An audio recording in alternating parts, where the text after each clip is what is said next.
ورحمة الله وبركاته.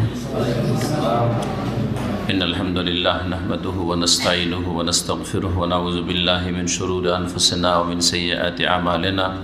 من يهده الله فلا مضل له ومن يضلل فلا هادي له.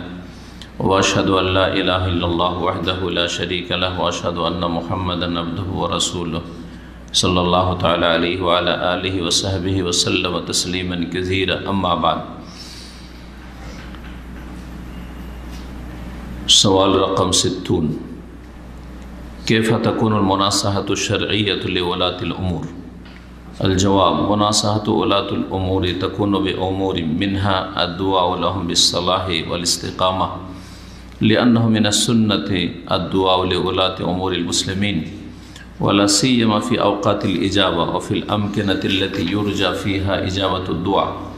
क़ाल इमाम अहमद रहमहुल्लाहु ताला लौ कान लना दावतुन मुस्तजाबा लदअउना बिहा लिस्सुल्तान इज़ फ़ी सलाहि सुल्तान सलाहुल लिलमुज्तमा व फ़ी फ़सादि सुल्तान फ़सादुल लिलमुज्तमा व मिन नसीहति लिवलातिल उमूर अल-क़ियाम बिल आमाल अल्लती युस्निदूनहा लिलमुअज़्ज़फ़ीन व मिन नसीहति लहुम तंबीहुहुम अलल अख़्ताइ वल मुनकरात अल्लती तहसुलु फ़िल मुज्तमा व क़द ला यअलमूना अन्हा वलाकिन यकुन हाज़ा बितरीक़तिन सिर्रिय्यतिन फ़ीमा बैनन नासि व बैनहुम लन नसीहा अल्लती युजहरु बिहा अमामन नास औ अलल मनाबिर लिअन्ना हाज़िहि तरीक़ा तुसीलु शर्र व तुहदिसुल अदावा बैन उलातिल उमूर व रइय्या इला आखिरि। আল্লাহ রাব্বুল আলামিনের যাবতীয় প্রশংসা যে আল্লাহ রাব্বুল আলামিন মানুষের হিতাকাঙ্ক্ষী হওয়ার নির্দেশ দান করেছেন, যার নাজিলকৃত দিন হচ্ছে নসিহতের দিন, উপদেশ দেওয়ার দিন, কল্যাণ কামনার দিন, মানুষের দরদি হিতাকাঙ্ক্ষী হওয়া, খুলুসিয়াতের সাথে মানুষের কল্যাণ চাওয়া, এটা হচ্ছে দিনের মূল নীতিমালা যা রব্বুল আলামিন নাজিল করেছেন। সালাত ও সালাম নাজিল হোক নবী মুহাম্মদুর রাসূলুল্লাহ সাল্লাল্লাহু আলাইহি ওয়াসাল্লামের উপর, যিনি বলেছেন একটি হাদিসে আদ-দীনুন নাসিহা, দিন ইসলাম হচ্ছে নসিহার নাম। নসিহা হচ্ছে হিতাকাঙ্ক্ষী, এর অর্থ দরদি হওয়া, কল্যাণকামী হওয়া। নসিহা মানে হচ্ছে কল্যাণের উদ্দেশ্যে উপদেশ দেওয়া, এ হচ্ছে নসিহা। আজকে আমরা শেখ সালেহুল ফৌজান হাফিজাহুল্লাহ তাআলা সৌদি আরবের বর্তমান সবচেয়ে বড় আলেম বলা যেতে পারে, তার প্রশ্ন উত্তর, তাকে যে প্রশ্নগুলি করা হয়েছে আকীদা মানহাজ সম্পর্কে, আর তিনি উত্তর দিয়েছেন, এই কিতাব থেকে আজকে আমাদের এই মানহাজের পর্ব নম্বর হবে 12। এতে আলোচনার বিষয়বস্তু হচ্ছে মুসলিম শাসকদের শরীয়ত সম্মত নসিহত কেমন করে করবেন, ওদের নসিহা কি তরিকায় করবেন, পদ্ধতিটা কি হবে। তাদের ভুল ত্রুটি আছে, প্রত্যেক মানুষের যেমন ভুল ত্রুটি থাকে তেমন মুসলিম শাসকদেরও ভুল ত্রুটি আছে, কারো কম, কারো বেশি, কারো ছোট, কারো বড়, কিন্তু ভুল মুক্ত কেউ নেই। যেমন সাধারণ জনগণ নেই, তেমন তাদের শাসক গোষ্ঠীও ভুলের ঊর্ধ্বে নয়, পাপের ঊর্ধ্বে নয়, অন্যায়ের ঊর্ধ্বে নয়। তো এদেরকে নসিহত শরীয়ত সম্মত কেমন করে করবেন, এ হচ্ছে প্রশ্ন নম্বর 60 এই কিতাবের আসইলাতুল মানাহিজিল জাদিদা থেকে। প্রশ্নকারী বলছেন, কাইফা তাকুনুল মুনাসাহাতু শারঈয়াতু লিউলাতিল উমূর, শরীয়ত সম্মত নসিহত বা উপদেশ বা কল্যাণ কামনা কি নিয়মে হবে লিউলাতিল উমূর, শাসক গোষ্ঠীর জন্য, শাসকদের জন্য, নেতাদের জন্য। সে শাসক, বড় শাসক হোক অথবা তার সহযোগী যারা বিভিন্ন পদে রয়েছে তাদের ক্ষেত্রে হোক, তাদের সংশোধনের জন্য শরীয়ত সম্মত তরিকা কি। জবাবে আল্লামা শেখ সালেহুল ফৌজান হাফিজাহুল্লাহ তাআলা বলছেন, মুনাসাহাতু উলাতিল উমুরি তাকুনু বিউমুর মিনহা আদ-দুআ লাহুম বিস-সালাহ ওয়াল ইস্তিকামা। বলছে যে শাসকদের মুনাসাহা মানে নসিহত হবে কয়েকটি বিষয়ের মাধ্যমে। তার মধ্যে প্রথম হচ্ছে আদ-দুআ লাহুম বিস-সালাহ ওয়াল ইস্তিকামা, তাদের জন্য দোয়া করা যে আল্লাহ তাদেরকে নেক করুন। সালাহ মানে নেক হওয়া, এখান থেকে সালেহ, নেক মানুষকে কি বলা হয়? সালেহ। নবী সাল্লাল্লাহু আলাইহি ওয়াসাল্লাম সালেহিন, নেক সন্তান যদি মাতা পিতার জন্য দোয়া করে ইদউ লাহু।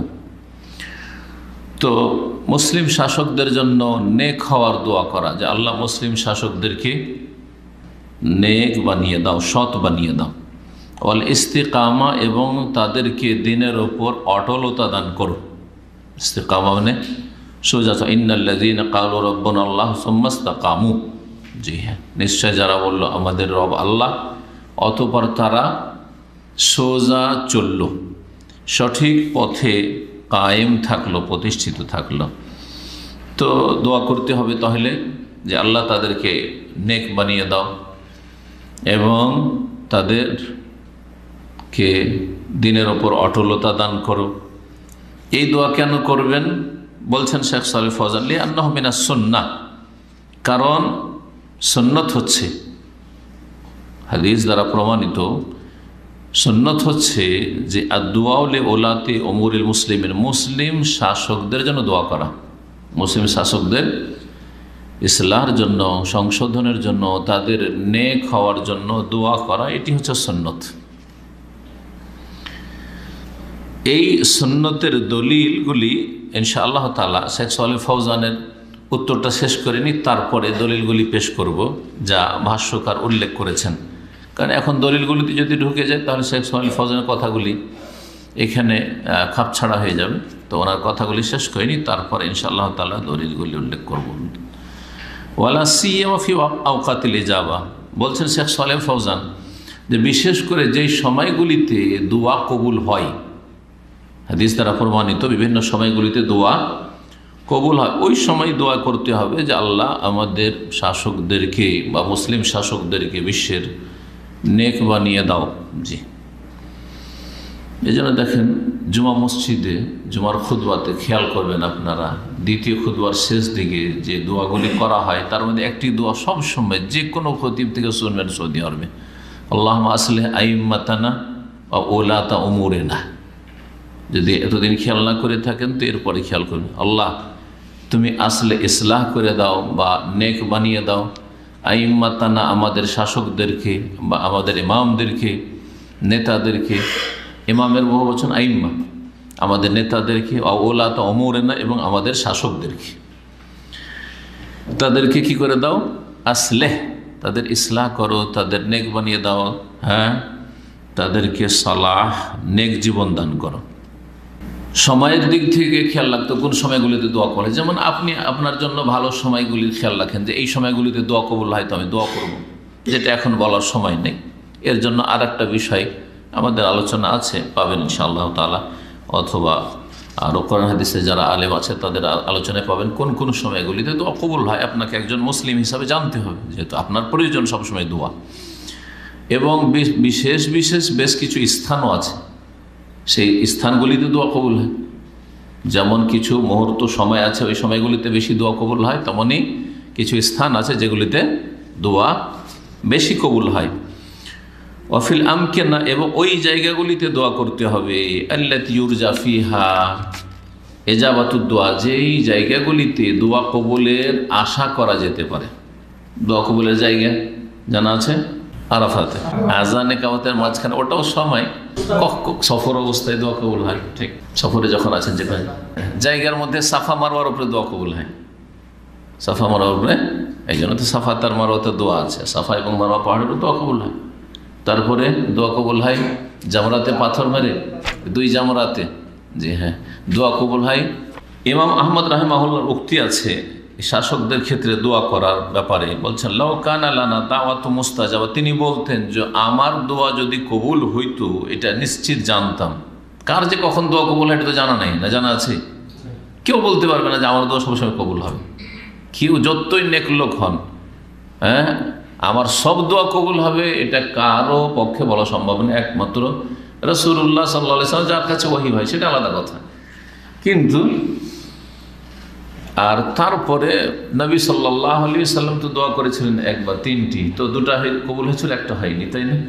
তো কথা ওতে হিকমত আছে, ওতে রহস্য আছে যেটা হয়নি। কিন্তু ওখানে নবী সাল্লাল্লাহু আলাইহি ওয়াসাল্লাম, মানে এই নয় যে নবী সাল্লাল্লাহু আলাইহি ওয়াসাল্লামের দোয়া কবুল হয়, দোয়া কবুল হয়, কিন্তু যেই দোয়াটি আল্লাহ না কবুল করাতেই কল্যাণ আছে সেটাই করেছেন আল্লাহ রাব্বুল আলামিন। কিন্তু বাকি অন্যদের ক্ষেত্রে কে যে মুস্তাজাবুদ দাওয়া, মানে কার দোয়া কবুল হয়, এরকম লোকের সংখ্যা একেবারে কম। জি, একটা যুগ ছিল হয়তো সাহাবায়ে কেরাম, তাবেঈন, তাবা তাবেঈন, সালাফদের যুগে অনেক মুস্তাজাবুদ দাওয়া, দোয়া করলে দেখা যেত সাথে সাথে কবুল হয়ে যেত, এরকম লোকের সংখ্যা অনেক বেশি ছিল সালাফদের যুগে। কিন্তু ধীরে ধীরে এই সংখ্যা কমতে কমতে এমন কমেছে যে আজকাল এইরকম লোকের খোঁজ পাওয়াই মুশকিল। সুবহানাল্লাহ। রিয়াজে একজন বড় শেখ আছেন, অনেক শেখ, হাজার হাজার শেখ আছেন, কিন্তু আমি কারো কথা বললাম না, একজন, দুই চোখের অন্ধ। সুবহানাল্লাহ। ওনার সম্পর্কে ওনার যারা ঘনিষ্ঠ ছাত্র, তারা বড় বড় শেখ অনেকে আছেন, তাদের কাছ থেকে শোনা যে ওনার দোয়া কবুল হয়ে যায়, ওনার দোয়া কবুল হয়। জীবনেও কোনোদিন বাইরে খান না, কোনো নেতার বাড়িতে কোথাও খান না তিনি। জি, সন্দেহ থেকে ঊর্ধ্বে, তাকওয়ার ঊর্ধ্বে হচ্ছে সন্দেহ থেকে ঊর্ধ্বে। তাকওয়া হচ্ছে হারাম নাজায়েজ থেকে বেঁচে থাকা, আর সন্দেহ থেকে বেঁচে থাকার নাম হচ্ছে ওয়ারা। জি, তো এটা জরুরি। তাওহীদের সাথে সুন্নাহর সাথে দোয়া কবুলের জন্য তাকওয়া জরুরি। তাকওয়ার সাথে সাথে জুহুদ, দুনিয়া বিমুখতা, আখিরাত মুখী হওয়া, আর দুনিয়ার লোভ লালসা একেবারে না থাকা, দুনিয়াকে তুচ্ছ মনে করা, এরকম লোক পাবেন কোথায়? মুশকিল। যার ফলে দোয়া কবুল হয় অধিকাংশ ক্ষেত্রে এইরকম লোক পাওয়া মুশকিল। এইরকম গুণগুলি পাওয়া যেহেতু মুশকিল, সুতরাং দোয়া কবুল হওয়া লোক, যে সব দোয়া কবুল হয় বা অধিকাংশ দোয়া কবুল হয়, এরকম লোক পাওয়া বর্তমান যুগে বড়ই মুশকিল। আল্লাহু আকবার। তো ইমাম আহমদ রাহিমাহুল্লাহ অথচ এই পর্যায়ের লোক ছিলেন, এই মর্যাদার লোক ছিলেন, তারপরও তিনি বলছেন তাওয়াজুর সাথে, নমনীয়তার সাথে, যে আমার দোয়া যদি কবুল হইতো তাহলে প্রথম দোয়া করতাম কার জন্য? নিজের জন্য না। কার জন্য? লাদাউনা বিহালি সুলতানে, তাহলে দোয়া করতাম সুলতানের জন্য, মানে শাসকের জন্য, যারা দেশের হর্তাকর্তা, মাথা নেতা, তাদের জন্য দোয়া করতাম। কেন এই কথা বলেছেন? কারণ আমার যদি দোয়া কবুল হয় আমার নিজের স্বার্থে, তো আমার লাভ হইল, শুধু আমার লাভ হইল, ঠিক না? আমার জন্য কেউ দোয়া করে অথবা আমি যদি নিজের জন্য দোয়া করি তাহলে আমার লাভ হইল, আর সেই দোয়া যদি কবুল হয়। কিন্তু যদি শাসকের জন্য দোয়া করা যায় আর শাসক যদি নেক আল্লাহওয়ালা হয়ে যায়, তো গোটা দেশের জনগণ নরনারী সব ভালো হয়ে যাবে, তাই না? দেশে ভালো কাজ হবে, মন্দ কাজ কমে আসবে, হবে না খোলাখুলি, মোটেই হবে না মন্দ কাজ, হইলে লুকিয়ে, তারপরে ভয়ে, ঠিক না? লুকিয়েও যারা অপরাধ করবে তারাও ভয়ে ভীত থাকবে, যে জানতে পারলে খবর আছে, কারণ অপরাধীর এই দেশে কোনো স্থান নেই। কিন্তু এইরকম চরিত্র তৈরি হইলে তো, এইরকম আল্লাহর ভয় ভীতি শাসকদের মধ্যে পয়দা হইলে তো, বলছেন শেখ সালেহ ফৌজান, ইজফি সালাহি সুলতান সালাহুল মুজতামা, কারণ শাসক যদি নেক হয়ে যায় তাহলে সমাজ নেক হয়ে যাবে, সমাজ বাধ্য। যেমন শাসক, আর শাসকের অর্ডার, কারণ ওর কাছে প্রশাসন আছে, সমাজ বিরোধী যারা কাজ করছে বা ইসলাম বিরোধী যারা কাজ করছে তাদের প্রত্যেককে শাস্তি দিতে সক্ষম সরকার, কিন্তু আমি সক্ষম নই। চোখের সামনে অপরাধী, বেনামাজি, বেদিনকে দেখছি, কিছুই বলতে পারছি না। চোখের সামনে শিরকারীকে দেখছি, কিছুই বলতে পারছি। চোখের সামনে বেদাত করছে, কিছুই বলতে পারছি না, কারণ প্রশাসন নেই আমার হাতে। কথা ঠিক কিনা? অফি ফাসাদি সুলতানে ফাসাদুল মুজতামা, আর যদি শাসক বিগড়ে যায়, শাসক যদি বাঁকা হয়ে যায়, শাসক যদি খারাপ হয়ে যায়, তাহলে সমাজ খারাপ হয়ে যাবে। আজকে বর্তমান অবস্থা হচ্ছে এই, এমনিতে সমাজ খারাপ হয়নি, কারণ সমাজের জন্য যেমন কোরআন লাগবে তেমন সুলতান লাগবে। এই দুটো শক্তি ছাড়া কোন জাতির ঈমান এবং আমলের উন্নতি হবে না। যে কোনো মুসলিম জাতির সেখানে কোরআন লাগবে, অর্থাৎ কোরআনে কারিমের প্রতি ঈমান এবং তার প্রতি আমলে আগ্রহী হওয়া। এতে অনেক লোক ভালো হয়ে যাবে। এখনো কিছু ভালো মানুষ আছে, এরা কিন্তু প্রশাসনের ভয়ে নয়। কার ভয়? আল্লাহর ভয়। কোরআনী বিধান নিজের জীবনে বাস্তবায়ন করতে চেষ্টা করে, যার ফলে এরা ভালো মানুষ। এদের সংখ্যা খুবই কম, কথা ঠিক কিনা? তো অনেক লোক কোরআন দিয়ে ঠিক হয়ে গেল, অনেক লোক কোরআন দিয়ে ভালো মানুষ হয়ে গেল, কিন্তু কিছু লোক আছে যাদের পাপ করতেই ভালো লাগে, যাদের নেকির কাজ করতে, ভালো কাজ করতে কষ্ট লাগে। এদের জন্য কোরআনের ওহী দিয়ে কাজ হবে না, এদের জন্য সুলতানের শক্তি লাগবে। কোরআনই শক্তি কাজ করছে না ওখানে, সেখানে কি লাগবে? সুলতানের শক্তি লাগবে। একদিকে সুলতান আর একদিকে কোরআন, দুটো যদি থাকে, এক হাতে কোরআন আর আরেক দিকে হচ্ছে প্রশাসনের ক্ষমতা, এই দুটোর প্রয়োগ যদি হয় তো যে কোনো জাতি সোজা হতে বাধ্য, যে কোনো জাতি সোজা হতে বাধ্য। হয় আল্লাহর ভয়ে হবে, পরকালে চিনতে হবে, কোরআনে কারীমের বাস্তবায়ন করে জান্নাতের আশায় হবে, জাহান্নাম থেকে বাঁচার জন্য ভালো হয়ে যাবে। আর না হইলে জি হ্যাঁ, শাস্তির ভয়ে, দুনিয়ার শাস্তি, প্রশাসনের ভয়ে হবে। ধীরে ধীরে প্রথম হয়তো প্রশাসনের ভয় হয়েছে, তারপরে ধীরে ধীরে যখন ভালো কাজ করতে অভ্যস্ত হয়ে যাবে, নামাজ পড়তে অভ্যস্ত হয়ে যাবে, পাপ ছাড়তে অভ্যস্ত হয়ে যাবে, তখন হয়তো নেকির কাজ করতে ভালো লাগবে। এটা অনেকের ক্ষেত্রে হয়। অনেকে হয়তো দেখা দেখি করছে, প্রথম আল্লাহর ভয় অত ছিল না, কিন্তু ধীরে ধীরে কি হয়ে যায়, ভালো কাজ করতে করতে তখন হেদায়েতের দিকে আগ্রহী হয়ে যায়। তো এক নম্বর ছিল শাসকের জন্য কি করা? দোয়া করা। এটা হচ্ছে নসিহতের প্রথম পদক্ষেপ বা প্রথম তরিকা।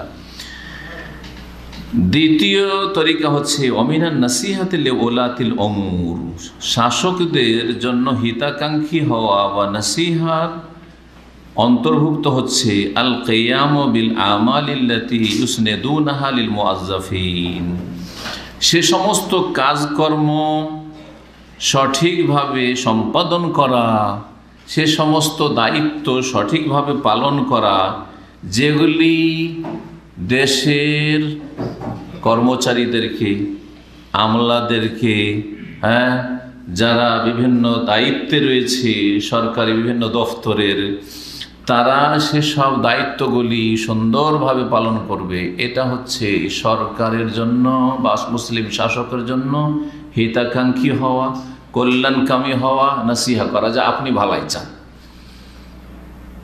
একা একজন মুসলিম শাসক কি করেই বা দেশকে ভালো করতে পারবে যদি তার ডানে বামে সব অসৎ পার্টি থাকে, সব চরিত্রহীন থাকে, সব দুর্নীতিবাজ থাকে, সব থাকে ঘুষখোর, সব থাকে এমন যে দায়িত্বহীন, যাদের দায়িত্ব বলে কোনো চেতনা নেই আর ভয়ও নেই যে আল্লাহর কাছে জবাব দিতে হবে অথবা শাসকের কাছে জবাব দিতে হবে। হয়তো একা শাসক পেরে উঠতে পারছে না, ওদেরকে চাপ সৃষ্টি করতে পারছে না, কারণ কার উপর চাপ দিবে, সবাই একই রকম। আপনাকে আমাকেও যদি কোনো একটা জায়গায় দায়িত্বে বসিয়ে দেওয়া হয় আর ডানে বামে যতগুলি সবগুলি দুনিয়াদার, সবগুলি শুধু খেতে চায়, লুটপাট করতে চায়, তাহলে যতই অলিউল্লাহ হন একা কিছুই করতে পারবেন না। আপনি একটা পুতুলের মতো, এটা পুতুলকে চেয়ারে বসিয়ে দেওয়া হয়েছে, এরকম অবস্থা। যার ফলে মুসলিম শাসকের জন্য হিতাকাঙ্ক্ষী হওয়ার অন্তর্ভুক্ত হচ্ছে যতগুলি কর্মকর্তা রয়েছে, আর সরকারি যে কোনো দপ্তরের কর্মকর্তা হোক, বিচার বিভাগ হোক অথবা আপনার যেটাকে বলা হচ্ছে স্বরাষ্ট্র মন্ত্রণালয় হোক আর পররাষ্ট্র মন্ত্রণালয় হোক আর আপনার মানে সাধারণ চাকরিজীবী হোক, যেখানে লাগা আছে, কারণ এই সবগুলি কাজ দেশের কল্যাণের জন্য হচ্ছে, সবগুলি কাজ দেশের উন্নয়নের জন্য হচ্ছে। সবাই যদি নিজ নিজ দায়িত্ব ঠিকভাবে পালন করে তাহলে দেশটা উন্নতি করতে পারবে। যেসব দেশে ঘুষ নেই সেসব দেশ উন্নত, কাফের হইল, কাফের দেশ হইল যেসব দেশে ঘুষ নেই সেসব দেশ উন্নত দেশ, দুনিয়ার ক্ষেত্রে উন্নত, জি কাফের হইল। আর যে দেশে যত বেশি ঘুষখোরি আছে, যত বেশি দুর্নীতি আছে সেসব দেশ তত অবনতিতে, সেসব দেশের অবস্থা তত বেশি খারাপ। জি, তো প্রত্যেকে আপন আপন জায়গায় থেকে যদি ভালোভাবে নিজের ডিউটিটা পালন করে, খেয়ানত না করে, আমানত রক্ষা করে, তাহলে মুসলিম শাসকের জন্য হিতাকাঙ্ক্ষী হইল। জি, তৃতীয় কাজ অমিনান নসিহাতিল্লাহ, মুসলিম শাসকের জন্য হিতাকাঙ্ক্ষী হওয়ার তৃতীয় পদক্ষেপ হচ্ছে তানবীহুহুম আলাল আখতাই ওয়াল মুনকারাত। মুসলিম শাসকদেরকে সতর্ক করা বা জানিয়ে দেওয়া সেসব ভুল সম্পর্কে এবং ইসলাম বিরোধী কাজ সম্পর্কে, আল্লাতী তাহসুলু ফিল মুজতামা, যা মুসলিম সমাজে ঘটছে। মুসলিম সমাজে অনেক অন্যায় কাজ হচ্ছে, অপরাধের কাজ হচ্ছে, কিন্তু মুসলিম শাসকের কাছে ওই সব খবরই পৌঁছে না। বিভিন্ন দপ্তরে ঘুষ খাচ্ছে, ও নেতা জানেই না, জানতেই পারেন না, তাই না? এই খবরগুলো যদি ওই দপ্তরগুলি থেকে জানিয়ে দেওয়া হয়, তাহলে যতই বড় সেই ডিপার্টমেন্টের হয়তো হেড ঘুষ খাচ্ছে, ওখান থেকে যদি তার উপরে জানিয়ে, প্রত্যেকের উপরে কিন্তু একজন দায়িত্বশীল আছে, ওপর মহলে যদি জানিয়ে দেওয়া হয়, তাহলে দুর্নীতি দূর হবে কিনা, ঘুষ মুক্ত হবে কিনা? হবে। ঘুষখোর বড় বড় অফিসাররা যদি দু চারটা অ্যারেস্ট হয়, আর সেগুলি প্রচার মাধ্যমে চলে আসে যে এই বড় বড় অফিসার অমুক দফতরের ঘুষ খাওয়ার জন্য অ্যারেস্ট হয়েছে আর তার এতদিনের সাজা হয়েছে, তাহলে বাকি যেগুলি ঘুষখোর সেগুলি সতর্ক সাবধান হবে না? এই আল্লাহর ভয় যদি নাও থাকে তো মান সম্মান চলে যাবে, এর ভয় তো অবশ্যই আছে। মান ইজ্জত রক্ষা করতে হবে, আর চাকরি রক্ষা করতে হবে, অমুকের চাকরি চলে গেছে, চাকরি রক্ষা করতে হবে, এইসব তো ভয় অবশ্যই আছে। বলছে ওয়াকাদ লা ইয়ালামুন আনহা, অনেক সময় এই বিষয়গুলি সম্পর্কে জানেও না, মুসলিম সরকার জানেও না এইসব বিষয় সম্পর্কে। জি, তো জানাইতে হবে। কোথাও ব্যভিচার হচ্ছে, কোথাও মদের কেনা বেচা হচ্ছে, কোথাও সমকামিতা হচ্ছে, কোথাও আর ওই অন্য ধরনের অপরাধ হচ্ছে, যে কোনো রকমের অপরাধ হোক না, অত অপরাধের শেষ নেই। তো এত অপরাধ রয়েছে মুসলিম সমাজে বা মুসলিম দেশগুলিতে ছড়িয়ে আছে, এগুলি জানিয়ে দিতে হবে। ওয়ালাকিন ইয়াকুনু হাযা বিতারিকাতিন সিররিয়াতিন ফিমা বাইনান নাসি ওয়া বাইনাহুম, তবে এই যে আপনার অপরাধগুলি সম্পর্কে মুসলিম শাসককে জানাইতে হবে, এটা কি আপনি কোনো স্টেজে উঠে, লেকচারে উঠে, আর লোকজনের সামনে, সেটা জুমার খুতবাই হোক অথবা ঈদের খুতবাই হোক, অথবা কোনো একটা আমাদের দেশে যেমন মাহফিল হচ্ছে, উঠলেন আর দেশে অমুক অমুক গ্রামে এই হচ্ছে, অমুক অমুক অফিসার এই করছে, নাম ধরে ধরে এইভাবে করবেন, নাকি মুসলিম শাসককে আপনি গোপনে জানাবেন?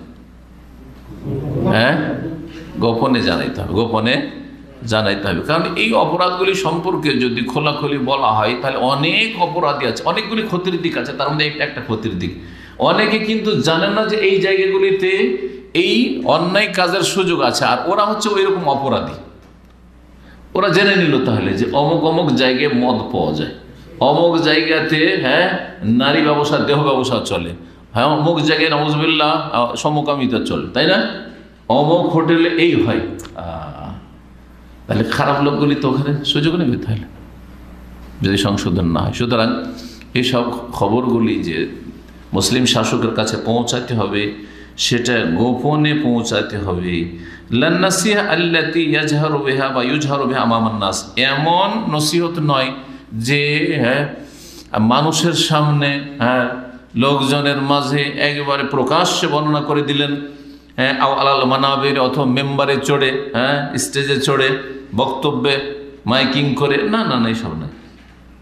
এতে কি হবে? লিআন্না হাযিহি তারিকা তুসিলু শাররা, এতে হবে কি অন্যায়গুলি ছড়িয়ে পড়বে, অন্যায় অপরাধ ছড়িয়ে পড়বে। আর তারপরে এগুলির যদি দেখা যায় হয়তো যে এই ব্যক্তি এভাবে করতে যাচ্ছে, ওর বিরুদ্ধে শত্রুতা জন্মিবে অনেকের, ওকে মেরে দেওয়ার চেষ্টা করবে যে তুই এসব করছিস, তোকে শেষ করে দেবো, ঠিক না? এটা একটা দিক। আরও দিক আছে, সেগুলি হচ্ছে যে অনেক সময় সরকারের উপর দোষ চাওয়া হবে যে এত অপরাধ হচ্ছে, তার মানে সরকার খুব খারাপ হয়ে গেছে। এতে হবে কি একটা বিদ্বেষ, শত্রুতা, যারা শুনবে সবাই তো একই স্তরের লোক না, এদের অন্তরে বিদ্বেষ শত্রুতা জন্মবে, যার ফলে ওয়াতাহদুসুল আদাওয়াতু বাইনা উলাতিল উমুরি ওয়ার রাইয়া, এর মাধ্যমে শত্রুতা দুশমনী সৃষ্টি হবে শাসকদের মাঝে আর দেশবাসীর মাঝে। তারপরে শেখ সাহেব ফজল বলছেন, লাইসাতিন নাসিহাতু আন্নাল ইনসানা ইয়াতাকাল্লামু ফি আখতাই উলাতিল উমুর আলা মিম্বারি আও আলা কুরসিন আমামান নাস। এই তো ছিল জনগণের ভুল বা মুসলিম সমাজে যেসব অন্যায় কাজগুলি হচ্ছে এগুলি সম্পর্কে শাসককে জানানো। শাসক মানে জরুরি নয় যে আপনাকে রাষ্ট্রপতি পর্যন্ত পৌঁছাইতে হবে, আপনাকে প্রধানমন্ত্রী পর্যন্ত পৌঁছাইতে হবে। আপনি দেখছেন যে এমন কোনো কর্মকর্তা আছে যে যারা অপরাধ করছে তাদের ওপরে কেউ, ওপর মহলে কেউ আছে, তার কাছে পৌঁছে দিলে আপনার দায়িত্ব শেষ। আপনি যতদূর পর্যন্ত পৌঁছাতে পারছেন ততদূর পর্যন্ত পৌঁছে দিলে আপনার দায়িত্ব শেষ। প্রত্যেকের কিন্তু একটা স্টেজ আছে, তাই না, স্তর আছে। আমরা এতদূর পর্যন্ত পৌঁছিতে পারবো, তার উপরে পৌঁছিতে পারবো না। তারপরে যাদের পর্যন্ত আমরা পৌঁছিতে পারবো তারা কিন্তু আরো অনেক উপর পর্যন্ত পৌঁছিতে পারবে। হ্যাঁ, কথা ঠিক না? তারপরে যার কাছে ওরা পৌঁছালো তারা হয়তো ওপর পর্যন্ত একবার ওপর মহল পর্যন্ত পৌঁছিতে পারে। আছে না নেই? সব জায়গায় আছে, সব দেশে আছে এরকম। তো এটাই যথেষ্ট, জরুরি নয় এই অজুহাতগুলি। যারা জঙ্গি মনোভাব রাখে আজকাল, ওরা এই কথা বলে আজকাল কোথায়, আজকাল এত সিকিউরিটি, এত পাড়া, কোথায় এইসব কথা পৌঁছাইতে পারবো? আমরা তো পৌঁছাইতে পারবো না। সুতরাং সরকার বিরোধী কথা বলে মানুষের রক্ত গরম করে দিয়ে মনে করে যে খুব দেশের কল্যাণ করলাম, হ্যাঁ খুব জাতির কল্যাণ করলাম না, আরো শত্রুতা পয়দা হইল। আর আপনাকেও চিহ্নিত করে ফেললো শাসকরা, কারণ ওদের মধ্যে তো জুলুম অত্যাচার আছে। তারপরে তখন আপনাদের মতো যত লোক আছে ওদের পিছনে লেগে গেল যে এদেরকে ধর, হ্যাঁ দেখ কোথায় আছে। হ্যাঁ, এই হলো অবস্থাটা আর কি। নাসিহার অন্তর্ভুক্ত এটা নয় যে মানুষ শাসকদের ভুল ত্রুটি সম্পর্কে কথা বলবে মেম্বারে চড়ে। জনগণের ভুল ত্রুটির কথা এতক্ষণ হলে, এখন শাসকদের ভুল ত্রুটি, শাসকদের অনেক ভুল ত্রুটি আছে। এখন এই ভুল ত্রুটিগুলি স্টেজে চড়ে বলবো, হ্যাঁ এখানে এসে আপনাদের সামনে বলবো, এটা ইসলামিক তরিকা নয়।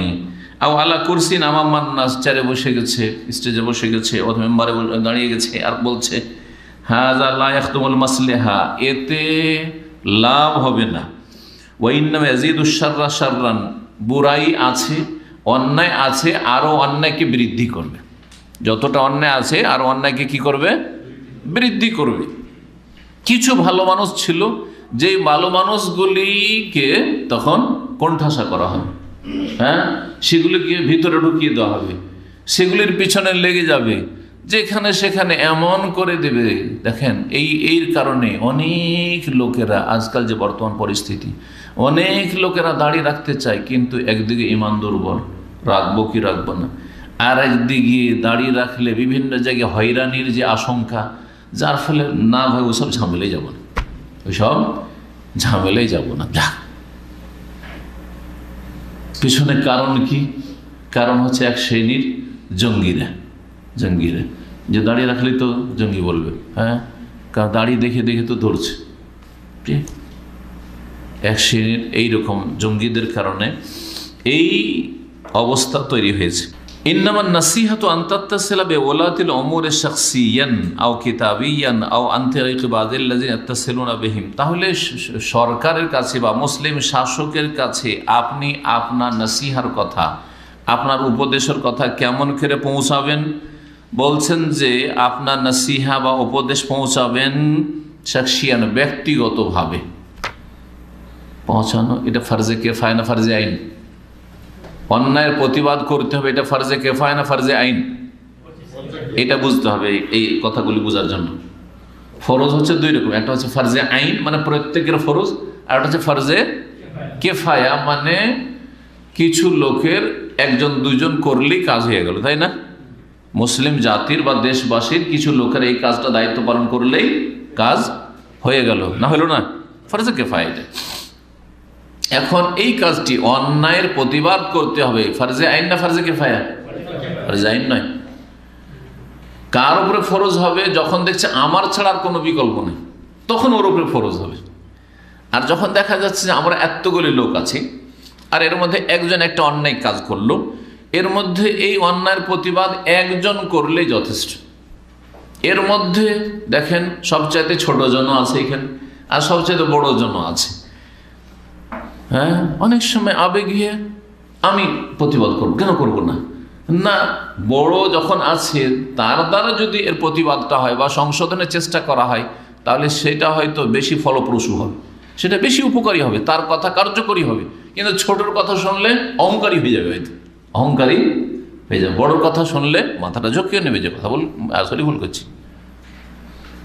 তো এই ক্ষেত্রে এটা তো কয়েকজন লোকের কথা আমি একটা উদাহরণ দিই। চিন্তা করেন একটা দেশে তাহলে অনেক বড় বড়রা আছে, তার আমাদের চাইতে বেশি জানছে যে এই অন্যায় অপরাধগুলি মুসলিম দেশে হচ্ছে না, জানছে না? জানছে কতটা অন্যায় অপরাধ হচ্ছে, তারা আমাদের চাইতে বেশি জানছে। যখন আমাদের চাইতে বেশি জানছে, তাদের দায়িত্ব বেশি না আপনাদের মতো আম জনগণের দায়িত্ব বেশি? তাদের দায়িত্ব বেশি। বড় বড় আলেমরা দেশে রয়েছে, বড় বড় পুঁজিপতি রয়েছে, এবং নেক্সট সেই লোকগুলো ভালো মানুষ, তাদের যোগাযোগ আছে ওপর মহলে, তাদের কথার মূল্য অনেক বেশি আছে তাদের পয়সার কারণে অথবা তাদের বিদ্যার কারণে, তাদের প্রভাবের কারণে। সুতরাং তারা যদি এই কাজটা করে দেয় তো ফার্জে কেফা আপনাদের পক্ষ থেকে আদায় হয়ে গেল। যদি না যে আপনাকে বলতে হবে এই কথা, আমাকে বলতে হবে অথবা সবাইকে বলতে হবে, না ফার্জে আইন তো না। এই কথাগুলি একটু ঠান্ডা মেজাজে বুঝতে পারবেন। আচ্ছা, কেউ যদি আদায় না করে তাহলে তখন সবাই গুনাহগার, বোঝা গেছে? তো এই ক্ষেত্রে বড়রা বেশি জিজ্ঞাসিত হবে না ছোটরা জিজ্ঞাসিত হবে? বড়দেরকে, যার যত বেশি আল্লাহ শক্তি ক্ষমতা দিয়েছেন, যত যাকে বড় করেছেন তার ওপর তত বড় ফরজ করেছেন। সুতরাং তাদেরকে আগে জিজ্ঞাসা করো আল্লাহ রাব্বুল আলামিন, যে তোমরা এত বড় বড় দেশে আলেম ছিলে, তোমরা দেশে এত বড় বড় পুঁজিপতি ছিলে, তো তোমরা দেশে এত বড় বড় পদে ছিলে, তোমরা এই অপরাধগুলি সম্পর্কে ওপর মহলকে কেন জানাও নাই, সংশোধনে কেন চেষ্টা করনি?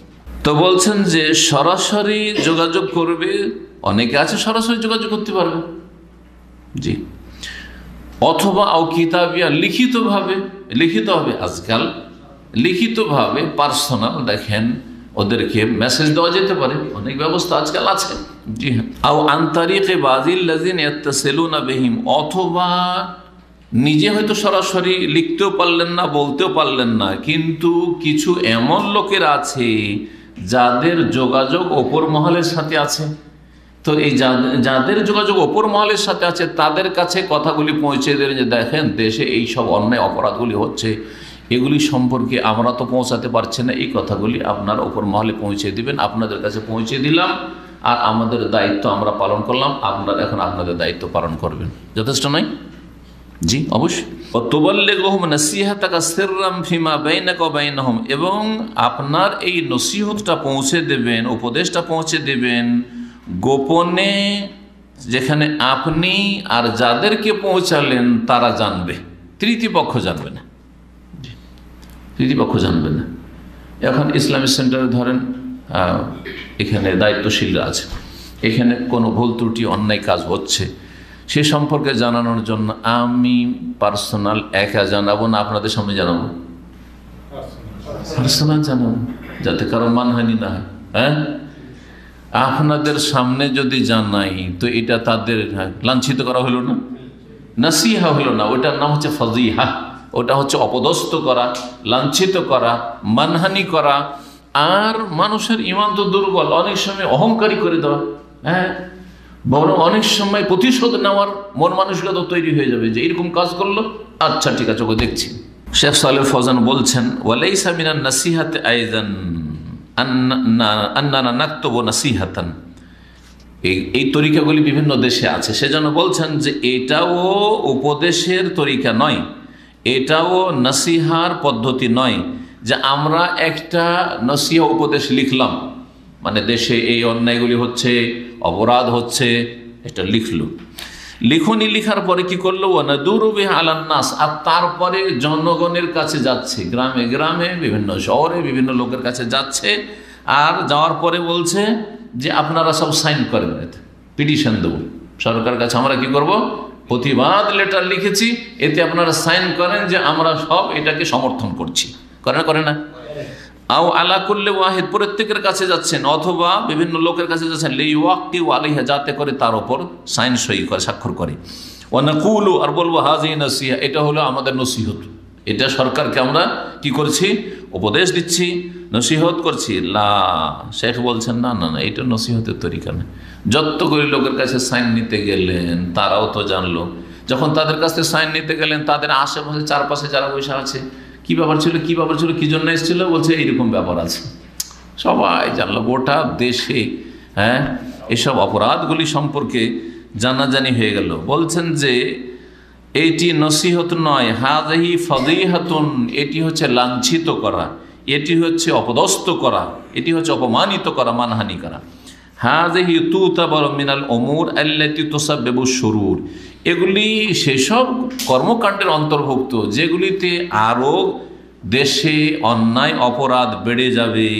অতুফরেহুল আদা, আপোষে যখন দুই দিক থেকে, যেটাকে বলা হয় ঘরে ঘরে লড়াই, গৃহযুদ্ধ, আপোষে যখন কলহ বিবাদ শুরু হবে, অতুফরেহুল আদা, তখন বহিরাগত শত্রুরা আনন্দিত হবে, বাইরের শত্রুরা কি হবে, খুশি হবে যে ওরা আপোষে মারামারি করেছে, আর মাঝখান থেকে আমরা লাভবান হব। জি, এই সুযোগ সবসময় গ্রহণ করতে আছে বহিরাগত যেসব দুশ্মনরা রয়েছে। ওয়াতাদাখালু ফিহা আসহাবুল আহওয়া, আর এতে যারা যে সুবিধাবাদী, তারা তখন নিজের নিজের লাভ সব হাসিলের চেষ্টা করবে। এই হচ্ছে অবস্থা যদি এইরকমটা করা হয়, যে খোলাখুলি সরকার বিরোধী কথাবার্তা যেখানে সেখানে বলা, এই করে কোনোদিন সংশোধন হয় না। যদিও গণতান্ত্রিক পদ্ধতির কথা, এইসব আলোচনা কিন্তু গণতান্ত্রিক পদ্ধতির না, এগুলো হচ্ছে সব খেলাফতের পদ্ধতির তরিকা, কথা বলছেন না। গণতান্ত্রিক পদ্ধতি কি, বাক স্বাধীনতার নামে আপনি সব কথা বলেন, যা বলবেন তাই বলেন, আর এতে কাজই হচ্ছে 5 বছরের জন্য গেছে, যে এই 5 বছরের মধ্যে যথাসাধ্য আপনি ফিল্ড তৈরি করেন, এরপরে একে নামাইতে হবে, তাড়াইতে হবে, আর কাউকে নিয়ে আসতে হবে। আর এতে দেখা যাচ্ছে 5 বছর পরে যে আসলো, তার আচরণ দেখে আবার জনগণ বিরক্ত হয়ে গেল, পেরেশান হয়ে গেল, আবার একে কেমন করে তাড়াইতে হবে, এই রকমেরই তৈরি করতে হবে। যে বিরোধী দল আছে, কারণ বিরোধী দল জরুরি, অপোজিশন পার্টি, ওরা তখন এমন ফিল্ড তৈরি করলো, তিলকে তাল করে, যেটা হচ্ছে সেটাও, যেটা হয় না সেটাও কাজ। এক দলের কথা বলছে না, সমস্ত দলের কথা বলছে। এটা হচ্ছে গণতন্ত্রের যেসব অন্যায় অপরাধ আর খারাপের দিক অনেকগুলি আছে, তার একটি দিক বা কিছু দিক। তো আমি গণতন্ত্র সম্পর্কে কোনো আলোচনা করছি না। গণতন্ত্র ইসলামে বর্জিত কুফরি মতবাদ, সুতরাং গণতান্ত্রিক পদ্ধতি সবগুলি ইসলাম বিরোধী। আর এসব যে আলোচনাগুলি সবগুলি হচ্ছে খেলাফতের তরিকা, অথবা সৌদি আরবে যেমন আছে আলহামদুলিল্লাহ, এখানে কোরআন সুন্নাহর আইনে বাস্তবায়ন হচ্ছে। সুতরাং এখানে আমাদের মুসলিম শাসক সম্পর্কে আচরণ কেমন হওয়া উচিত, এই আলোচনাগুলি এই জন্যই জরুরি যে আজকাল অনেকেই সৌদি আরবের মানুষ না, বাংলাদেশের মানুষ, ইন্ডিয়ার মানুষ, পাকিস্তানের মানুষ, কিন্তু লিখে কার বিরুদ্ধে, সৌদি আরবের সরকারের বিরুদ্ধে, সৌদি আরবের শাসকের বিরুদ্ধে। আরে ভাই, এখান থেকে আপনি পাবেনটা কি, আপনার কতটাই বা হক আছে কেন? এখানে চাকরি করা কয়দিনের জন্য, তাও তো নিঃশ্বাসের নেই বিশ্বাস, এই চাকরির নিঃশ্বাসের নেই, এমনি তো নিঃশ্বাসের বিশ্বাস নেই, তারপরে এই টেম্পোরারি চাকরির নিঃশ্বাসের একেবারেই বিশ্বাস নেই, যে কখন যে হঠাৎ করে অফ হয়ে যায়, তাই না?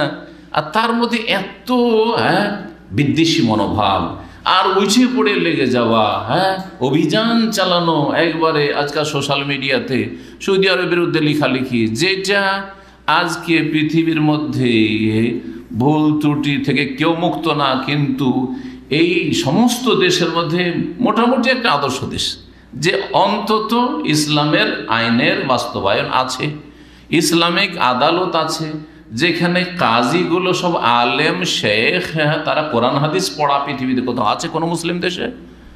যে কোনো মুসলিম দেশে সৌদি আরব ছাড়া আদালতের জজ হাকিম হওয়ার জন্য পশ্চিমা আইন পড়া লোক লাগবে, ইসলাম পড়ার লোকের সামান্যতম কোনো মূল্য নেই। নাকি বুঝেন না? দেশে যারা ব্যারিস্টার হয়, যারা আপনার জজ হয়, যারা ল পড়ে, তারা কোন ল পড়ে? ইসলামিক ল পড়ে, কিচ্ছু জানে তারা। হ্যাঁ, আর ইসলামের ল পড়লে কোনো মূল্য আছে? যে শরিয়ার উপর পিএইচডি করে এসছে, ইসলামিক ল এর উপর তার কোনো মূল্য আছে? 4 পয়সা মূল্য নেই তাদের কাছে। কিন্তু সৌদি আরবে একজন কাজী হওয়ার জন্য ইসলামিক ল করা মানে শরিয়া পড়ে আসতে হবে, ইসলামের ফিকহ পড়ে আসতে হবে, আর দ্বীনি মাসলা মাসাইলের অভিজ্ঞ হয়ে তখন কোরআন এবং হাদিস দিয়ে তাকে ফয়সালা করতে হবে। তাহলে কতটা পার্থক্য অন্যান্য দেশের সাথে সৌদি আরবের এখন আছে চিন্তা করুন। আর আজকাল সৌদি আরবের বিরুদ্ধে বেশি সোচ্চার এক শ্রেণীর গোমরাহ লোকেরা, যার ফলে এই বিষয়গুলি নিয়ে আলোচনা করা অত্যন্ত জরুরি, যাতে করে ইসলামের মানহাজটা আমরা বুঝি যে মুসলিম শাসকদের সংশোধনের পদ্ধতিটা কি, মুসলিম শাসকদের সংশোধনের পদ্ধতিটা কি। তারপরে যেসব দেশে গণতন্ত্র আছে, যেমন আপনাদের বাংলাদেশ অথবা যে কোনো দেশ, যেসব দেশে মুসলিমরা বসবাস করছে, সেসব দেশে যে তরিকাটি আছে ইসলামী তরিকা, আপনার বিক্ষোভ, আর তারপরে আপনার কি বলছে মিছিল, আর অবরোধ, আর ধর্মঘাট, এসবগুলি ইসলাম মোটেই সমর্থন করে না, ইসলাম মোটেই সমর্থন করে না। আর এগুলি কখনো কল্যাণ নিয়ে আসবে না, এইসব দিয়ে কখনো কল্যাণ আসবে না। ফিরতে হবে কোরআন এবং সুন্নাহর দিকে। এই সমস্ত থেকে তওবা করে, গণতন্ত্র থেকে তওবা করে, আর গণতন্ত্র থেকে যতগুলি এসব বিষয়গুলি বেরিয়েছে এগুলি থেকে তওবা করে ফিরতে হবে। তাহলেই দিন দুনিয়ার উন্নতি হবে। আল্লাহ যেন মুসলিম শাসকদেরকে কোরআন সুন্নাহর দিকে ফেরার তৌফিক দান করেন, আর আল্লাহ রাব্বুল যেন মুসলিম জনগণকেও ইসলামের দিকে, কোরআন সুন্নাহর দিকে ফিরে আসার তৌফিক দান করেন। এখন যে কথাগুলি বাকি আছে, শেখ সালেহ ফৌজানের উত্তরটা শেষ, কিন্তু দলিলগুলি বলতে চেয়েছিলাম, তাই না? কিসের দলিল? যে মুসলিম শাসকদের জন্য দোয়া করা হচ্ছে তাদের জন্য হিতাকাঙ্ক্ষী হওয়ার বড় একটা প্রমাণ, যে আপনি চান যে আমার দেশের শাসক অথবা সারা বিশ্বের যে কোনো মুসলিম দেশের শাসকরা ভালো হোক, ভালো মানুষ হোক, নেক হোক। এই দলিলগুলি শোনেন সালাফে সালেহিন থেকে। ইমাম হাসান বিন আলী আল বারবাহারি, তার শারহুস সুন্নাহ, আস-সুন্নাহ নামক কিতাব। সালাফদের যুগে সুন্নাহ নামক কিতাবগুলি আকিদার কিতাব হইতো, আকিদাকে তারা সুন্নাহ বলতো। তো এই সুন্নাহর কিতাবে তিনি বলছেন, ইযা রাআইতা আর-রাজুলা ইয়াদু আলা সুলতান, যদি কোনো মানুষকে দেখো যে মুসলিম শাসকের বদদোয়া করছে, মুসলিম শাসকের কি করছে? বদদোয়া করছে, যে আল্লাহ অমুককে ধ্বংস করুক, যে কোনো নেতা সম্পর্কে, মুসলিম নেতা সম্পর্কে, আল্লাহ অমুককে ধ্বংস করুক, অমুক আল্লাহর গজব পড়ুক, অমুকের লানত হোক, হ্যাঁ, এসব কথা বলে কি বলে না? হ্যাঁ, এইসব যদি দোয়া করতে, বদদোয়া করতে কাউকে দেখো মুসলিম শাসকের ওপর, ফাআলাম আন্নাহু সাহেবু হাওয়া, তাহলে জেনে নাও যে যেই লোকটি বদদোয়া করছে সে হচ্ছে কুপ্রবৃত্তির অনুসারী, সে হচ্ছে তার মনের পূজারী। সাহেবে হাওয়া মানে হচ্ছে মনের পূজারী। সে খেয়াল খুশির অনুসরণ করে, কোরআন সুন্নাহর অনুসরণ করে না।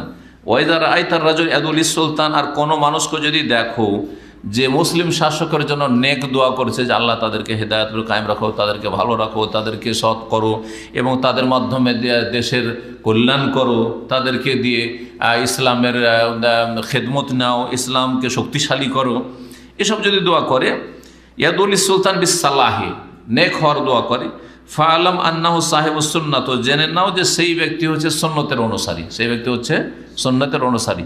তাহলে মুসলিম হয় সাহেবে সুন্নাহ, সুন্নাহর অনুসারী, নবী সাল্লাল্লাহু আলাইহি ওয়াসাল্লাম সাহাবায়ে কেরামদের তরিকার অনুসারী, আর না হলে সাহেবে হাওয়া, কুপ্রবৃত্তির অনুসারী, মনের পূজারী। এই ছিল প্রথম উক্তি সালাফদের। দ্বিতীয় উক্তি ফুযাইল ইবনে আয়াদ রাহমাতুল্লাহ আলাইহি। ফুযাইল ইবনে আয়াদ রাহমাতুল্লাহ আলাইহি বড়ই নেক লোক ছিলেন, আল্লাহর ওলি ছিলেন। এই জন্য ওনার নাম কি আবার পীরেরা ভেঙে খায়। পীরপন্থীরা ফুযাইল ইবনে আয়াদের কিসসা কাহিনী খুব বয়ান করে তাদের পীর মুরিদের ব্যবসা চালানোর জন্য, কিন্তু উনি বড় নেক মানুষ ছিলেন, আর বড় ওলিউল্লাহ লোক ছিলেন, আর সুন্নতি তরিকার ওলিউল্লাহ লোক ছিলেন, বিদআতি ওলি না।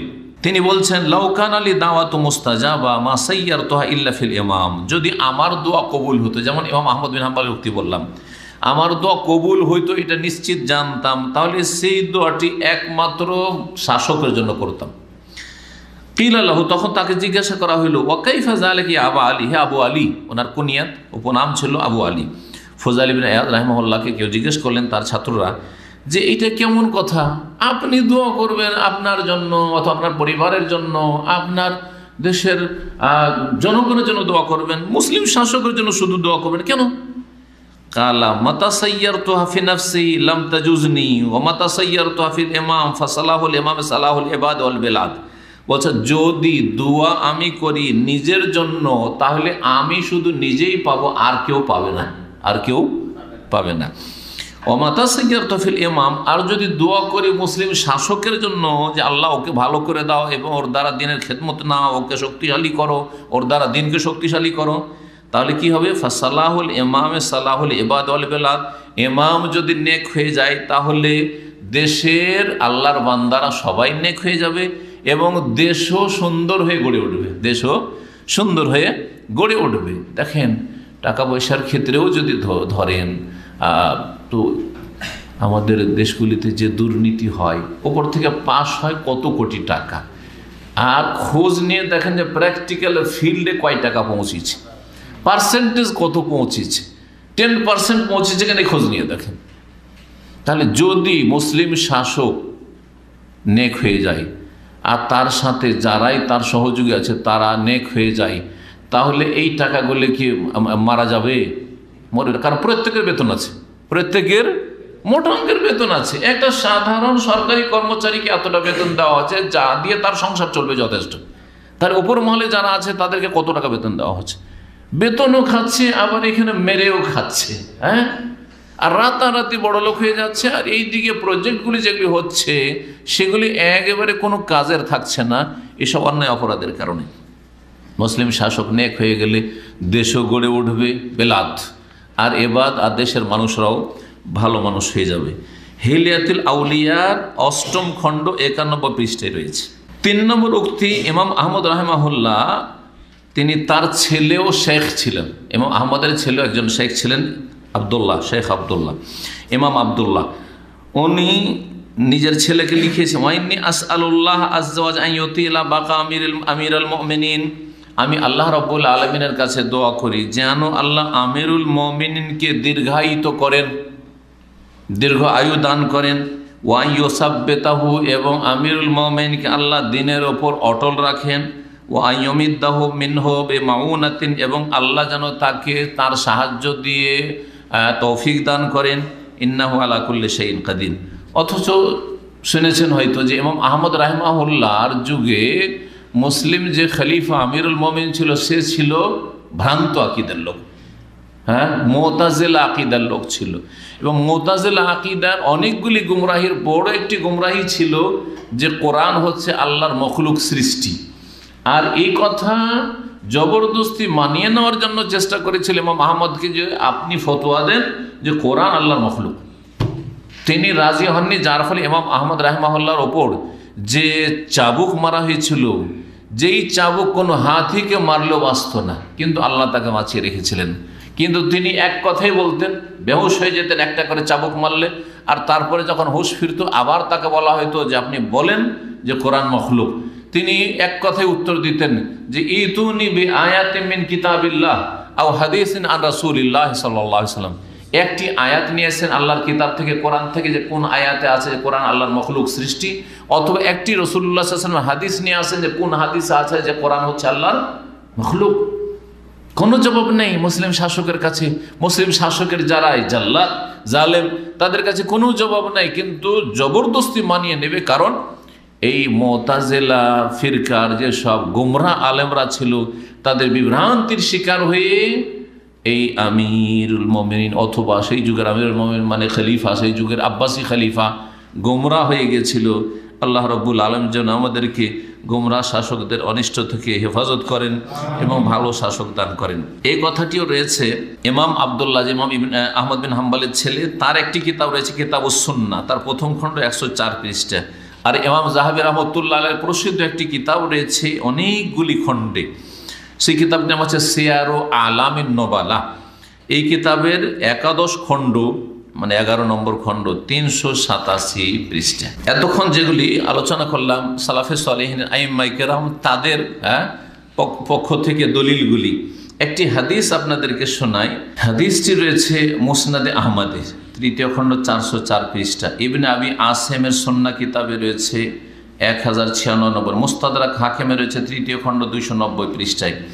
হাদিসটি হচ্ছে নবী করিম সাল্লাল্লাহু আলাইহি ওয়াসাল্লাম বলেছেন, সাহাবী আয়াজ ইবনে গনম রাদিয়াল্লাহু তাআলা আনহু থেকে বর্ণিত, তিনি বলছেন কালা রাসূলুল্লাহ সাল্লাল্লাহু আলাইহি ওয়াসাল্লাম বলেছেন, মান কানাত ইনদাহু নাসিহাতুন লিজি সুলতান ফালা ইউকাল্লিমুহু আলানিয়াতান। কারো কাছে যদি উপদেশ দেওয়ার থাকে শাসককে, যে আমি শাসককে একটা ভালো উপদেশ দেব, নসিহত করব, শাসককে একটা ভালো কথা বলবো, সংশোধনমূলক কথা বলবো, বলছেন যে ফালা ইউকাল্লিমুহু বিহা আলানিয়া, তাহলে প্রকাশ্যে যেন না বলে। শাসক দরবার সাজিয়ে বসে আছে, হ্যাঁ, আর শত শত লোক সামনে বসে আছে, আর সামনে দাঁড়িয়ে একজন বলল যে হে আমিরুল মোমিনিন, হ্যাঁ, হে অমুক সাহেব, হ্যাঁ, মহামান্য অমুক সাহেব, আপনার মধ্যে এই দোষ আছে, অথবা দেশে এইসব অন্যায় কাজ হচ্ছে, আপনি জানছেন আর সংশোধন করছেন না। না না, এটা তরিকা না, এইরকম কাজ করবে না, লোকজনের সামনে প্রকাশ্যে বলবে না। ওয়ালিয়াখুয বিয়াদিহি, নবী সাল্লাল্লাহু বলছেন বরং তার হাতটা ধরে আলাদা করে নিয়ে চলে যাবে। ওয়ালিয়াখলু বিহি, এবং তাকে নিয়ে নির্জনে চলে যাবে, কেউ যেন কথাটা না শুনে, কেউ যেন কথাটা না শুনে। ফাইন কাবেলাহা কাবেলাহা, তারপরে তাকে নসিহতটা একাকী বলেন, নির্জনে বলেন। যদি সে সাদরে গ্রহণ করলো যে ঠিক আছে, ওকে আমি ঠিক করে দেবো, দেখছি আশ্বাস দিচ্ছি ইনশাআল্লাহ তাআলা আর এরকম হবে না, অথবা আমার এই ভুলটা তুমি ধরিয়ে দিলে জাযাকাল্লাহ খাইর, আর এইরকম ভুল আমার দ্বারা হবে না, অথবা আমার আন্ডারে যা হচ্ছে দেশে এগুলো হতে দেব না, কবুল করলো তো করলো তোমার কথা। ওয়াইল্লা কানা কাদ আদাল্লাযী আলাইহি ওয়াল্লাযী লাহু, আর যদি নাও কবুল করে, তোমার কথাকে রিজেক্ট করে, রদ করে দিল, হ্যাঁ, যাও যাও যাও, তোমাকে এই বলার কে অধিকার দিয়েছে এইখানে, বলে তোমাকে ধাক্কা দিয়ে বের করে দিল, তাহলে কমপক্ষে তুমি তোমার দায়িত্ব পালন করে দিলে। অথবা চক্ষুর লজ্জাতে আচ্ছা আচ্ছা আচ্ছা ঠিক আছে বললো, মাথা ঝুঁকালো, কিন্তু কোনো সংশোধন, হ্যাঁ, নিজের দোষ থাকলে নিজেরও সংশোধন করলো না, অথবা দেশে যেসব অন্যায় অপরাধ হচ্ছে সেগুলির সংশোধন করার চেষ্টা করলো না, তাহলে আপনি আপনার দায়িত্ব পালন করে দিলেন, এবং তার যেটা হক ছিল যে আদ-দীনুন নাসিহা, আপনাকে খায়রখাহি করতে হবে, তার কল্যাণ কামনা করতে হবে, তাকে উপদেশ দিতে হবে, সেই হকটাও তাকে আদায় করে দিলেন আপনি। এই হাদিসটি হচ্ছে হাদিসুন হাসান। তাহলে একটি হাদিস পেলাম, আর একটি হাদিস শুনে সহিহ বুখারীতে রয়েছে, সহিহ বুখারীতে রয়েছে। আবু ওয়াইল শাকীক রাদিয়াল্লাহু তাআলা আনহু বর্ণনা করেছেন, একবার সাহাবীরা উসমান রাদিয়াল্লাহু তাআলা আনহুর খেলাফত আমলে ওসামা বিন যায়েদকে বললেন, লাউ আতাইতা ফুলানান, আপনি যদি অমুকের কাছে যেতেন। অমুক কে ছিল? বুখারীতে রয়েছে অমুক, নামটা উল্লেখ করা হয়নি, কিন্তু সহিহ মুসলিমের নাম এসছে। আলা তাদখুলু আলা উসমান রাদিয়াল্লাহু তাআলার কাছে আপনি যান না কেন? ওসামা বিন যায়েদ নবী করিম সাল্লাল্লাহু আলাইহি সাল্লামের খুব ভালোবাসার পাত্র ছিলেন, যায়েদের ছেলে যায়েদ বিন হারেসা, কিন্তু নবী করিম সাল্লাল্লাহু আলাইহি সাল্লাম ইসলামের পূর্বে তাকে নিজের পালক পুত্র বানিয়েছিলেন। এ ওসামার বাপকে কি বানিয়েছিলেন? পালক পুত্র বানিয়েছিলেন, যার কথা সূরা আহজাব আছে, ফালাম্মা কাযা যায়েদুম মিনহা ওয়াতারান। কোরআনে একজন সাহাবীর নাম শুধু আছে, তার নাম হচ্ছে যায়েদ। আর নবী সাল্লাল্লাহু আলাইহি সাল্লামের জামানার একজন কাফেরের নাম আছে, আবু লাহাব। আর আছে নাকি? আগের কাফেরদের নাম আছে, ফেরাউনের নাম আছে, হামান আছে, কারুন আছে, আছে না নেই? আছে। কিন্তু নবী সাল্লাল্লাহু আলাইহি সাল্লামের জামানার এক কাফেরের নাম আছে, যেটা রাসূলুল্লাহ সাল্লাল্লাহু আলাইহি সাল্লামের আপন চাচা তাব্বাত ইয়াদা আবি লাহাব। আর একজন সাহাবীর শুধু নাম আছে। কোথাও আবু বকরের নাম আছে, উমরের নাম আছে, উসমানের নাম আছে, আলীর নাম কোথাও কোরআনে কারিমে আছে? কারো নাম নেই। আশরা মুবাশশারের কারো নাম আছে? নেই। কিন্তু যায়েদের নাম আছে, যে ওই যে যায়েদ রাদিয়াল্লাহু তাআলা আনহু পালক পুত্র, আর পালক পুত্র বিয়ে হয়েছিল যায়েনব রাদিয়াল্লাহু তাআলা আনহার সাথে, আর তারপরে তার সাথে মানে সম্পর্ক ভালো চলছিল না, কারণ যায়েনব ছিলেন কুরাইশ বংশের, আর যায়েদ ছিলেন সে এক যুগে দাস, সেই জন্য একটা বংশীয় ব্যাপার স্যাপার আরবদের মধ্যে আছে, যার ফলে অনেক সময় উঁচ নিচ হলে অনেক সময় স্বামী স্ত্রীতে মিল মহব্বত হয় না। সেটা শুধু আরবদের মধ্যে না, আমাদের মধ্যে যদি খুব উঁচ নিচ ঘরে বিয়ে শাদী হয় তো বিয়ে অনেক সময় টিকানো মুশকিল হয়ে যায়। অনেক ধনীর মেয়েকে যদি আপনি বিয়ে করেন তাহলে আপনাকে কিছুই মনে করবেন না, হয় গোলামি করে থাকেন ধৈর্য ধরে, আর না হইলে আপনাকে বিদায় নিয়ে নিতে হবে, না হয় বিদায় করে দিতে হবে। কথা ঠিক কিনা? এই জন্য সবসময় নিজের কাছাকাছি স্তরে আত্মীয়তা করার চেষ্টা করবেন। বরং নিজের থেকে নিচে যদি আপনি বিবাহসাদী আত্মীয়তার চেষ্টা করেন নিজের অথবা নিজের ছেলে মেয়েদের, এতে সম্মান ইজ্জত পাবেন, আপনার ছেলে মেয়েরা সম্মান পাবে। আর যারা একটু বড় ঘরে গেছে তারা সম্মান ইজ্জত পায় নাই, লাঞ্ছিত হয়েছে। এই জায়েদের ছেলে ছিলেন ওসামা রাদিয়াল্লাহু তাআলা আনহু। ওসামাকে নবী সাল্লাল্লাহু আলাইহি ওয়াসাল্লাম খুব ভালোবাসতেন। হাদিসে রয়েছে হিব্বু রাসূলিল্লাহ, হাসান হোসেনের পরে ওসামাকে খুব ভালোবাসতেন। তো ওসামা যেহেতু নবী সাল্লাল্লাহু আলাইহি ওয়াসাল্লামের প্রিয়জন, আর ওসমান রাদিয়াল্লাহু তাআলা আনহু ভালোবাসতেন, ওসামাকে যেহেতু নবী সাল্লাল্লাহু আলাইহি ওয়াসাল্লাম ভালোবাসতেন, তাহলে যে যাকে ভালোবাসে ওর কথা থেকে বেশি শুনবেই, ঠিক কিনা?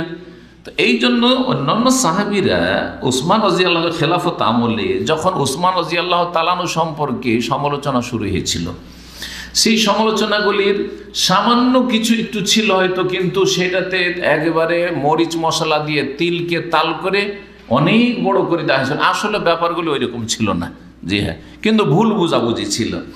যার ফলে কিছু সাহাবীরা যখন এতগুলি যখন অপপ্রচার শুরু হলো, তখন বললেন যে ওসমানকে গিয়ে আপনি বলেন না কেন? ওসামাকে গিয়ে লোকেরা বললেন, সেটা তাবেও হইতে পারে, আবার কিছু সাহাবীও হইতে পারে, তারা গিয়ে বললেন যে আলা তাদখুল আলা উসমান, উসমানের কাছে আপনি যান না কেন? ফাতুকাল্লিমুহু, আর তার সাথে কথা বলেন না কেন? যে বাইরে কিন্তু খুব সমালোচনা হচ্ছে, এগুলো নিয়ে খুব গুজব ছড়িয়ে আছে, এসব হচ্ছে। কালা, তখন ওসামা বলে ইন্নাকুম লাতারাউনা আন্নী লা উকাল্লিমুহু ইল্লা উসমিউকুম, তোমরা এটাই চাও যে আমি তার সাথে যে কথা বলবো সেটা তোমাদেরকে শুনিয়ে কথা বলতে হবে? আমি যে উসমান রাদিয়াল্লাহু তাআলা আনহুকে কোনো নসিহত করব, উপদেশ দেব, সেটা তোমাদের চোখের সামনে বলতে হবে যাতে তোমরাও শোনো, নাকি সবাইকে শোনাইতে হবে আমাকে নাকি? ইন্নী উকাল্লিমু ফিস সিররি, আমি গোপনে কথা বলবো, আমি তার সাথে গোপনে কথা বলবো এবং কথা বলেছি। আর তোমরা মনে করছো কথা বলি না কারণ তোমাদের সামনে বলতে হবে আমাকে, এটাই চাও তোমরা। অফি রিওয়ায়াতে মুসলিম, সহিহ মুসলিমের বর্ণনা রয়েছে ওয়াল্লাহি লাকাদ কাল্লামতুহু ফিমা বাইনি ওয়া বাইনাহু, কথাটা চলে আসলো, আল্লাহর কসম করে বলছি আমি একাকী তার সাথে কথা বলেছি। আমি একাকী কার সাথে কথা বলেছি? ওসামা বলছেন যে উসমান রাদিয়াল্লাহু খলিফার সাথে, আমিরুল মুমিনের সাথে কথা বলেছি। দুনা আন আফতাহা বাবান, আমি ফিতনার দরজা খুলতে চাই না, কারণ লোকজনের সামনে যখন বলবো তো হইচই মেতে যাবে, সবাই বিষয়গুলি জেনে যাবে, আর এগুলি নিয়ে ঘরে ঘরে আলোচনা সমালোচনার ঝড় তুফান উঠে যাবে। এই ফিতনার দরজা আমি খুলতে চাই না। লা আকুনু আউওয়ালা মান ফাতাহাহু, আমি প্রথম ফিতনার দরজা খুলতে চাই না। কেউ ফিতনা করবে করুক, কিন্তু আমি ফিতনা করতে চাই না। তাহলে বোঝা গেল যে বড় ব্যক্তির সংশোধন যদি লোকজনের সামনে করেন তো এটা ইসলাহ নয়, এটা হচ্ছে ফিতনা। এটা হচ্ছে কি? ফিতনা। জি অবশ্যই ফিতনা। আরে শাসকের কথা বাদ দেন, এটাও এই জন্য বলছি যে এটা দিয়ে আমরা বুঝতে পারবো। এই উদাহরণটা দিয়ে, আপনার বাপ মারও যদি দোষ থাকে, অনেকের বাপ মায়ের বড় বড় দোষ আছে, এই বাপ মায়ের দোষ আপনি নির্জনে বলবেন না গ্রামের লোকের সামনে বলবেন? নির্জনে বাপ মাকে যদি সরাসরি বলে দেন আপনার এটা ভুল আছে, এটা ভুল আছে, কিছু বলবে না, মেনে নেবে, হয়তো রাখবে খারাপ হলে, কিন্তু অনেক সময় বুঝবে যে না ছেলে ভালো, ছেলে আমার কল্যাণই চায়, হ্যাঁ আপনি ভালোবাসা দিয়ে বলবেন। কিন্তু যদি গ্রামবাসীর সামনে মসজিদে শুরু করে দিলেন, মসজিদে পেয়েছেন বাপকে আর গ্রামের মুসল্লিরা সবাই আছে, তাদের সামনে বাপকে বলতে শুরু করলেন তোমার মধ্যে এই দোষ আছে, এই দোষ আছে, মহিলারা সব ভিড় বার করে বসে আছে, আর ওর সামনে আপনার মাকে আপনি সংশোধন ইসলাহ করতে চাইছেন, নসিহত। এটা নসিহত হলো? এটার নাম ফজিহত, নসিহত এর নাম হচ্ছে লাঞ্ছিত অপদস্থ করা। তাহলে এইটা আপনি কখনো আপনার বাপ মা সম্পর্কে করবেন না। তাহলে মুসলিম শাসক সম্পর্কে কি করে এটা জায়েজ হতে পারে? যাদের হাতে ক্ষমতা আছে, হ্যাঁ, যারা অনেক কিছুই করতে পারে ইচ্ছা করলে, তো এই ক্ষেত্রে আপনি যদি সংশোধন চান তো এই তরিকা অবলম্বন করবেন না। এটা ছিল বুখারীর হাদিস। আজকে এখানে আলোচনা শেষ করছি। জাযাকুমুল্লাহু খাইরান। আলোচনা লম্বা হয়তো হয়ে গেল। বারাকাল্লাহু ফিকুম। সুবহান রাব্বিকা রাব্বিল ইজ্জাতি আম্মা ইয়াসিফুন ওয়া সালামুল মুরসালিন আলহামদুলিল্লাহি রাব্বিল আলামিন।